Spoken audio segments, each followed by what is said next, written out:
Allrounder আমরা সবসময় পেয়ে থাকি, ব্যাটিং বোলিং সব দিক থেকে টিম করতে অনেক ইজি হয়ে যায়, আর তার মতো প্লেয়ার অবশ্যই বিপিএল তাকে মিস করবে। সোহান ঠিকই বলেছেন, সাকিব থাকলে দল গড়াটা তো সত্যি সহজ হয়ে যায়। অলরাউন্ডার সাকিব যেভাবে নিজেকে ভেঙেছেন, গড়েছেন আর নিয়ে গেছেন অনন্য উচ্চতায়, ক্রিকেট ইতিহাসের পাতায় তাকে মুছে ফেলা যে অসম্ভব এক কাজ।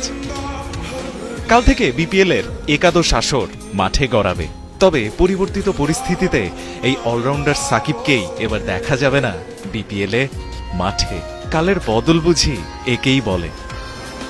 অথচ বিপিএল রাজ্যের এক সময়ের যেন রাজাই ছিলেন সাকিব। বিপিএল এর ইতিহাসে সর্বোচ্চ 4 বার হয়েছেন প্লেয়ার অফ দ্য টুর্নামেন্ট, জিতেছেন বিপিএল ট্রফিও।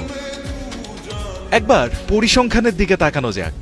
সাকিব এখন অব্দি বিপিএল এ 113 ম্যাচ খেলে করেছেন 2397 রান, এভারেজ প্রায় 27 আর স্ট্রাইক রেট প্রায় 140। এই 113 ম্যাচে উইকেট নিয়েছেন 149টি। এখানেই শেষ না, সময় যত গড়িয়েছে আসর বদলের সাথে বেড়েছে সাকিবের ব্যাটের ধার, যেন বয়সকে দেখিয়েছেন বুড়ো আঙুল। 140 স্ট্রাইক রেট দিয়ে বিপিএল শুরু করা সাকিবের খেলা শেষ 2 আসরে স্ট্রাইক রেট ছিল প্রায় 175 আর 159। সাকিব বলেই বুঝি এসব সম্ভব ছিল। দিন শেষে তাই হয়তো বলাই যায়, সাকিব বিপিএল আপনাকে মিস করবে।